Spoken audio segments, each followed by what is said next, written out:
Hello! Kendall and I just recorded this episode on February 18th, which is a quick turnaround, but we feel that this topic is especially timely considering the recent CNN article and video about the terrifying realities of the fertility industry, which is linked in our show notes. Today, we're joined by Jaclyn, who was recently in an article on the front page of USA Today speaking about the discovery of her 170 siblings through donor conception. Jaclyn does not hold back with her tale, and we appreciate her frankness and sense of humor. She also utters a phrase I think has never been spoken on a podcast before. See if you could figure it out. Here's our new friend, Jaclyn. Jaclyn, welcome to the podcast. Yes, thank you for having me. Absolutely. So what was your gut reaction when the USA Today article hit? Oh, that was scary because I didn't tell anybody in my family I was doing it. And no one in my family other than my mom and my sister knew at that point that... Like, my dad knew we came from a sperm donor, but he didn't know for the past 3 years that me and my sister had known at that point. Wow. Okay.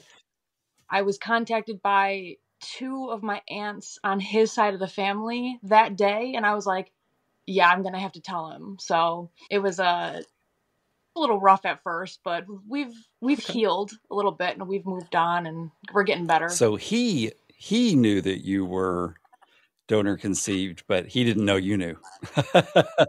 Got it. Yeah. Got it. Yeah. Did your parents say why they hadn't informed you? I finally got an answer out of them. We all sat down, like me, my sister, the 4 of us. We all got together and tried to talk about it as a family because it was just a giant elephant in the room for a few days. And my dad went mute, just like stopped talking for a few days. So I was like, yeah, we got to do something about this. My mom said that back then they're both doctors, because they had 2 different doctors for me and my sister because we're 8 years apart. They said that their best option was to just not tell us. The doctor said that. So, yeah, the doctor advised them not to tell us. And they listened because, I mean, the doctor was telling them to, so why not? You know? That's interesting. I don't think we've had a few of these type of stories on the podcast, but I don't think we've heard anyone say that the doctors advised about telling the children. Like, wow, talk about perpetuating, getting the secret started. Yeah. Wow. Yeah. So let's rewind a little bit, and can you share with us just how you made your discovery? Once Ancestry started coming out, I was like, I was really interested. I really just wanted to know my family's ancestry. They had told me we were 75% Italian for years. And I was like, I'm calling bullshit on that. I'll believe you for now. And my mom had prevented me for years from taking the test, just being like, oh, it's too much money. They're going to steal your DNA. You know, don't do it. You're just better off not doing it. And I was like, okay. And then I moved out and I was 21 and I was like, fuck it, I'm just going to take a test. I didn't tell anybody. I bought a test, took it. And then that was about, I think I took it beginning of December. And then I bought 2 tests for my mom and my sister, not for my dad. I just didn't. I don't know why. And then I gifted them for Christmas these tests. So they had an opportunity to tell me right then and there, hey, by the way, and they didn't. And then I got my results on January 1st, 2021. Happy New Year. Oh, maybe this is why they were trying to keep me from looking at my DNA. What popped up immediately that the red flags went off? I did 23andMe before I did Ancestry because I have done both. I opened the app. I don't know if you've used it, but it's got all the siblings at the top. And it just had like 15 or 16 half siblings. And I was like, what the fuck is this? So I thought they mixed up my DNA with somebody else's. I'm like, no way. Like, this has got to be ridiculous. It's got to be fake. And I'm looking, and you could see their like states and their locations. So I'm looking, and it's all places my dad went hunting. And I'm like, oh, he's cheating. He's been cheating. My mom has no idea. They were all younger than me. And I'm like, oh my God. So I message every single one. And I'm like, hey, I think we have the same dad. And I finally got one response, and they're like, hey, so you don't know what's going on. Let me explain. And they just laid out everything for me. And I was just dumbfounded. Just so hard to believe that, you know? We've noticed that some people, like, they kind of become like the head of the pod, where they're like the ones to lay it all out, for the new siblings. Was it a gentle revelation, or was it just like, bam, here's the story? No, it was kind of like bam. Wow. There was no warm Right. up. It was just like, hey, you came from a sperm donor. I was like, are you sure Yeah. about that? They're like, yeah. I was Wow. like, okay. Wow. Goodness. Yeah. I was 21, Mhm. so it was like a big shock to Yeah. me. And then my sister is 8 years older than me. She lives down the street, so I'm freaking out. I called her. I said, hey, you need to come over. I don't know what's going on. And I told her, and she's like, am I from a donor? Am I from the same donor? And I'm like, I don't know. So a couple hours later, I called my mom and got the confirmation that she's also from a donor, but a different one. So we're only half siblings, which sucks because I really thought we were full Right. siblings. I have no full siblings now. Everybody's Yep. halves. It's just a lot. There's too many of us. But yeah, it's Goodness. Wow. So how would your sister react when your mom shared the news? she was pissed. Yeah, she was really pissed. She was 30 when she found out. She was not Mhm. happy. Not happy at all. She was really mad that they kept it from her for so long, and completely understandable, you know. I wasn't mad. I had no resentment. I was actually kind of happy. I was like, that's kind of cool. Yeah. Like, It's neat. that's who's got like Yeah. stories Yeah, like yeah. that, you know? So when your mom confirmed everything, did she say, don't tell your father? No, it was more like we were kind of confused as to what we should do. And I felt like it wasn't my place to tell him at the time. I felt like it was her place to be like, hey, the kids know. And then 3 years later, we still hadn't Mhm. told him.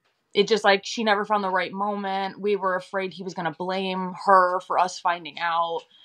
And then he was just going to get mad that we hid it from him for so long. But I think he's all right. I think he's gotten Mhm. better since we talked about it. So just about a week after you gifted your sister the DNA test, you get the bombshell dropped on you. Did she take her test after that? No, it took me about a year and a half to convince her to take hers. Wow. Because obviously you're not going to have the same siblings because she came from a different donor. She only found like 2. Wow. Yeah. But you have to remember back then she was conceived in 91. So I'm like 99% sure her sperm was almost like fresh. And it wasn't frozen. So she would have a lot less siblings than me Mhm. anyway. Is she jealous you have so many siblings? No. No, not at all. Oh my gosh. Wow. Okay. So at the time when you got your results from 23andMe, you said that there were about 15 sibling matches. Then you did Ancestry. Yeah. Were there the same matches or different matches, or? There was like a handful of same matches, but then a whole different new batch of new ones. Wow. Yeah. It has grown to what? Oh geez, I think we have a confirmed like 170 at this point. Wow. But we know there's more. Right. Like we know there's more, Hmm. but we have no idea of knowing the exact Exactly, number. because there are people out there who probably don't know. Mm-hmm. And Yep. have no reason to do a test. Right, exactly. You know? Yeah, I mean, yes, they're becoming more popular, but I mean, it's still only, a small percentage of the population has actually taken the test. It's Yeah. just some people, they don't trust it, and I don't care. I feel like the government's already got my Yep. DNA somehow, so I might as well just take Yep. the test, Right. right? I'm the same way. It's like, whatever. So are some of your siblings, are you like in the same region, or are they spread out all over the country or the world? Oh, it's definitely the world. And I don't know if the sperm was sent to like a different part of the country and then it was used. I think a few of them have now moved across the country. Like we have some in the military and they're all over the place. But for the most part, we're in New York, Pennsylvania, and New Jersey. There's a big, in Florida, there's like a big sack of us in those areas. Yeah. It does seem like there's a lot of stories from the East Coast, doesn't It's it? true. Yeah, I think that I do feel like the sperm banks out here must have just been more prolific, or just, yeah. I mean, it's kind of amazing the number of people that we've connected with, from the East. So I don't know if you saw this CNN story this week about the woman who, I see the look on your face that you know what I'm about to say, yes, who found out and then revealed that when she was in high school, she was intimate with her half-brother because she didn't know. As you said, you've got 170 siblings, kind of sort of in the same region. I mean, has anything popped up in that aspect of your pod? Yeah, unfortunately, a lot of people from my pod were actually interviewed for that CNN article, and I don't know if our stories are out yet, or if they haven't put them out, but a few of my siblings have had very close interactions with other siblings. Exes dating the same people, or my one sibling actually served our one brother at a restaurant once and had no idea, and they even went to the same high school and had like similar friends. I know personally for me, one of my siblings popped up on 23andMe, and it categorizes if it's on your paternal side or your maternal side. And 2 siblings popped up on my maternal side, and I was like, how? Well, that's really weird. I'm like, how the fuck is that happening? So I clicked, and I think 23andMe is like changed, but you could click and you could see every specific genome. And one of our genomes was like purple, and it meant that we shared DNA on both sides of the family. I had my mom take a test, and she was also related to them. They're her 5th cousins, but they're my half siblings. Wow. The donation facility was also sent it to like my mom's cousin, and then my mom's cousin had the same. Isn't that weird? I just find that so odd. I mean, so are there members of your pod that you're closer with, or are there any that you're really close with now? Yes. Me and 3 of my other siblings did a podcast a while back. And since then, we've just all gotten a lot closer. And plus, another sibling has gotten into our little like group, and then a brother of one of those siblings. And I was actually just with them this weekend in Jersey. It was a lot of fun. Awesome. Yeah. So, knowing what you know now, and as more of these stories come out there, how do you feel about the fertility industry? Oh, I fucking hate it. Yeah. It's awful. It's disgusting. They're only in it for the money. Are you serious? You're telling me that you're not going to do background checks? You're not going to verify any information these people are giving you? You're not going to require any proof that these kids were born? There's no cutoffs. These people can donate for as long as they want. Yeah. Are you serious? Like, it's a joke. These are children coming into the world. All these restrictions for adoptions, and you're telling me you have no restrictions for sperm donation? That like makes no sense to me. And also gay men can't donate. That's like bullshit. That's like the only test they do is I believe STD. So if they don't have an STD, why can't they donate? You know, I don't really. Yes, they could have a lot of mental issues, but you know, or just other genetic problems. Situations where you wouldn't where a parent knowingly would not pass that on to their child. Yeah. Wow. Are there health-related issues that you and your pod share? Oh, so many. So many. We all have cysts in all different parts of our body. I have a cyst in my spine that's expanding my spine. It's extremely rare, extremely scary. I could be paralyzed from the waist down eventually. Terrifying. A lot of my siblings have them in their throats, and they're singers, so now they can't sing. So it sucks. I know one of my siblings gets cysts like in between her joints. That sounds awful. Yeah, just nasty places. We all have skin issues like dermatitis or eczema everywhere. I have it on my vagina. Like, who gets pussy eczema? Like, who gets that of all things? Right. You know, thank you for being so, yes, and candid. I appreciate it. And thank you for having, a sense of humor about this, because I think that's what helps us get through some of these things, Yep. And what we all have POTS too. POTS. Oh, yeah. Okay. Yep. Wow. Oh my goodness. Yeah. Wow. So what do you know about this man who donated so often? We do know his name.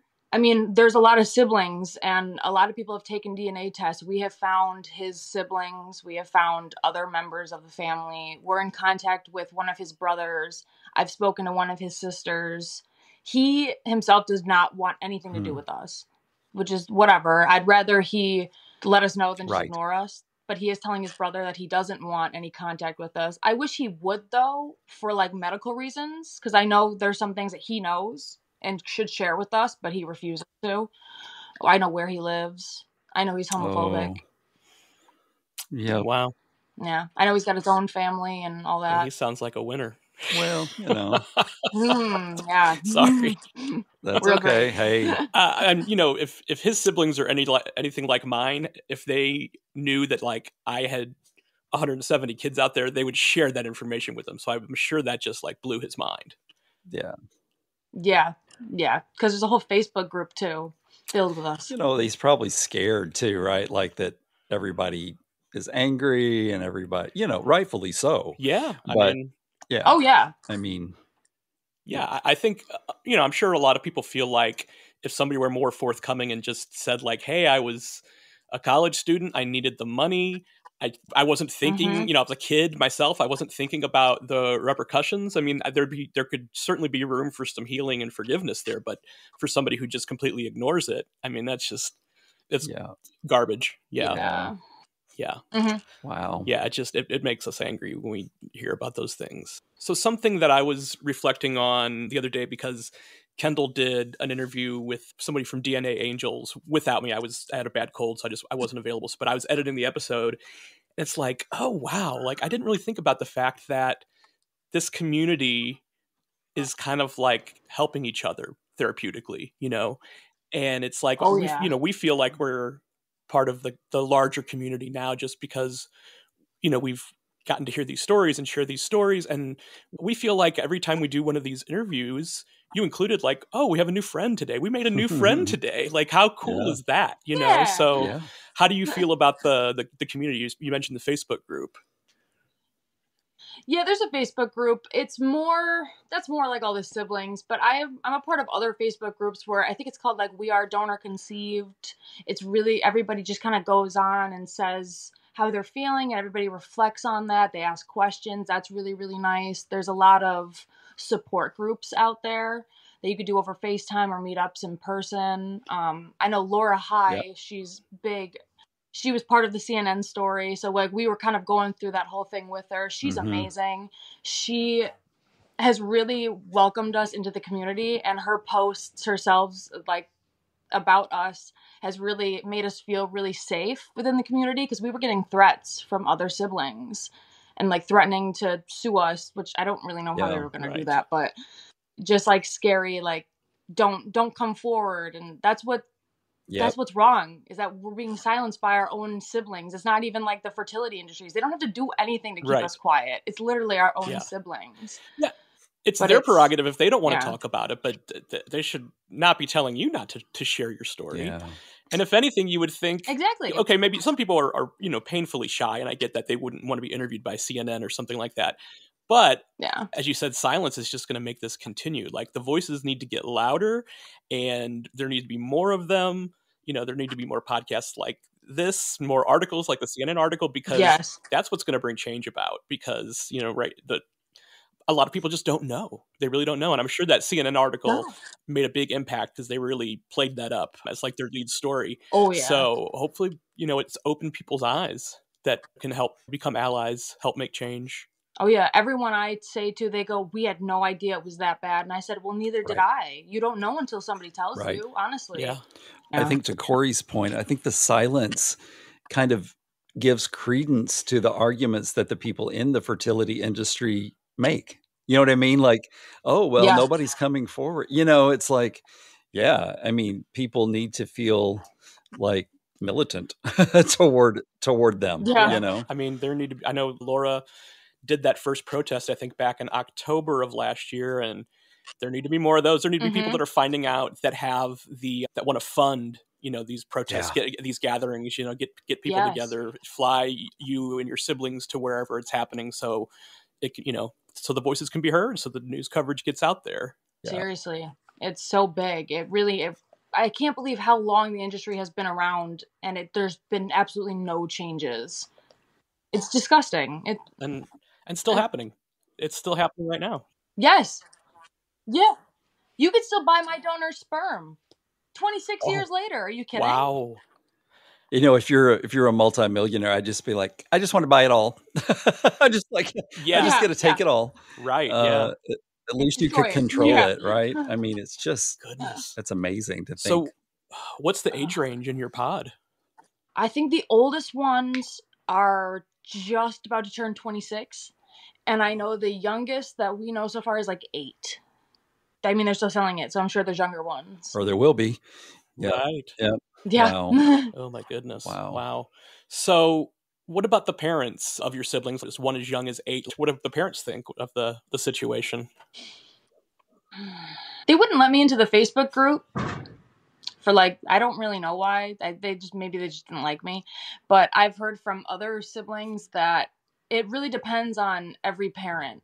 You know, some of them are really okay with everything that's going on. They love the donor. They thank him so much for having their child, you know.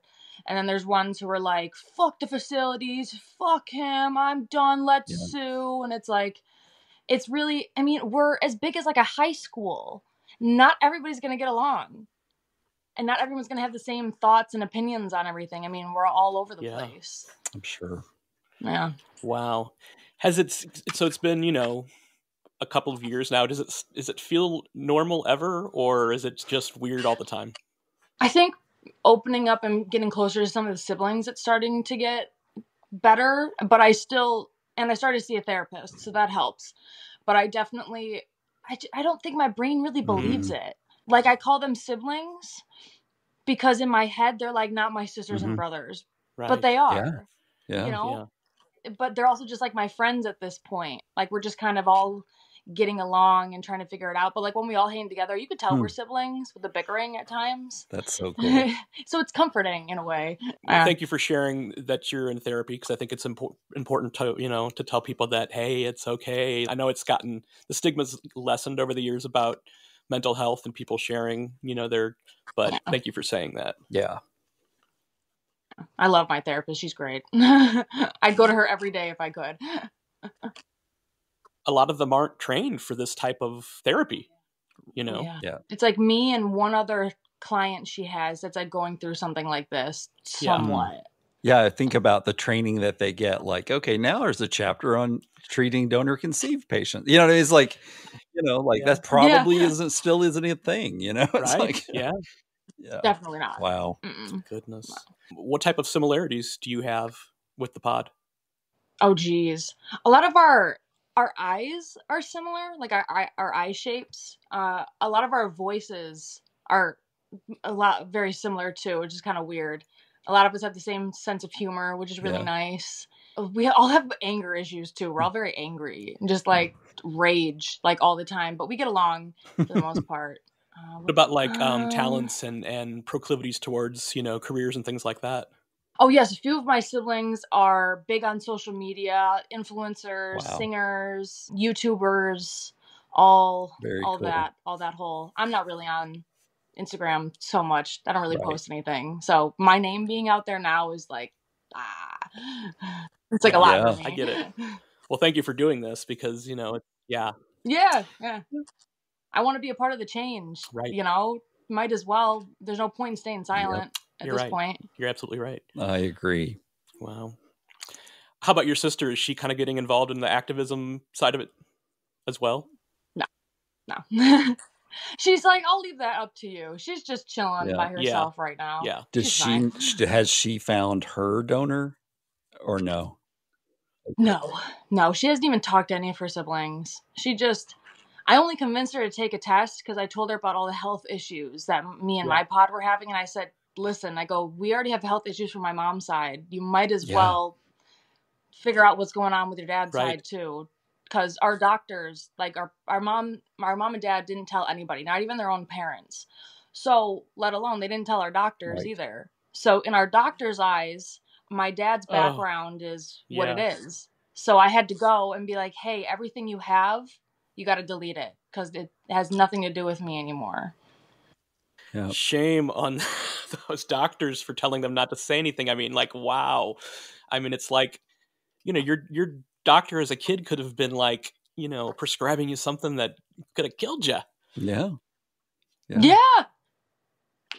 It took me years to figure out I had a heart issue. We knew there was something wrong, but we had no idea. The doctors couldn't figure anything out. And it wasn't until one of my siblings was like, well, a lot of us have POTS. And I was like, oh my God. I went to my doctor and I go, I think it's POTS. And they're like, oh my God. And then they tested me and that's what it is. It's POTS. God, Jaclyn. Who would have known? Not me. That's just, you know, it's one thing to keep a secret. It's another to affect somebody's, you know, health condition. You know what I mean? Like it's. Oh, yeah. Wow. Has this affected your thoughts about being a parent yourself? Like, how did you feel about it before the discovery, and how do you feel about it now?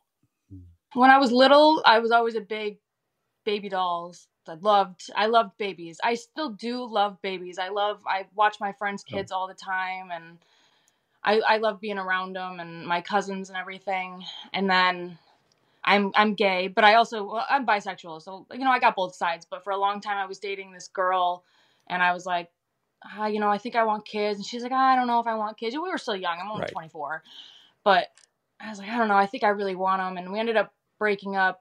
And now I'm like, I think I really want them. But now with the whole donor sibling thing, and there's just so many health issues, and there's so many of us out there. And now think if we all reproduce, now all of our children could like hook up with their cousins or anything. So it's really given me like I don't know what I want to do anymore. If I want to adopt but I really want to have a kid of my own. It's really hard. Right. Because I don't know what to do. I don't want to spread the DNA around even more because I got it from both sides. Like my mom was in Love Canal. I don't know if you know what that is. No, I don't. It was a chemical waste dump site, and it was in Niagara Falls by Oxy Chemical. They dumped all their waste, and then they sold the land to Niagara Falls for $1. And they said, hey, don't build anything on top of this. And Niagara Falls said, fuck you, we're going to do it anyway. And they built schools and houses, and then everybody started getting really sick. And like, it's something you're going to have to look it up. It's very interesting. The president had to get involved, moved everybody out. It was and my grandparents died in their 60s from the illnesses. My mom's sick. My uncle is sick. Me and my sister have illnesses from it. It's just a whole... like a nuclear, it's bad. Goodness. Wow. Oh boy. Yikes. Yeah. I know I was going to, bring up the adoption thing again, but, I'm sure you've got a lot to think about. Or even just, you want to be, if you're going to have a child or adopt a child, you want to be around, for the child, right? And not be ill. Yeah. Right. Yeah, exactly. Yeah. But, my story involves my adoptive parents who both died young. And, my mother died first. And when I was a teenager, and my dad would tell me stories about how much she loved me, but how guilty she felt once she found out she was going to be terminal, when she found out she was terminally ill. And it's like, well, but that can happen to anybody, right? Like, if I were her biological child, it could have been the same, story. And I always said, hopefully you really reassured her. He's like, of course. He's like, I told her we did the right thing. We got this baby when he needed us. And, it was, but I get it. I mean, I get what she must have felt, but on her deathbed said to her sister, I feel so guilty that Kendall only got to have me in his life for 10 years. You know what I mean? Like, so it's sad. Yeah. It's sad that she was going through, she was already dealing enough with her health condition, but it's sad that she was emotionally affected by that too. But I guess any parent would be, if you know you're about to die. But, I remember her and I will always remember her, but do I wish I had a lot more time with her? Absolutely. Oh yeah.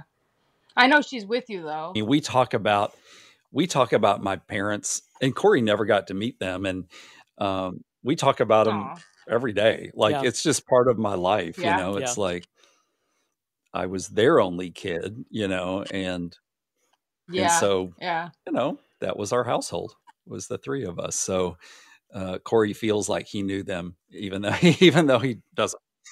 Yeah, exactly. Yeah. Yeah. Good luck with the pod and growing relationships, with your siblings. Let us know when you hit 200.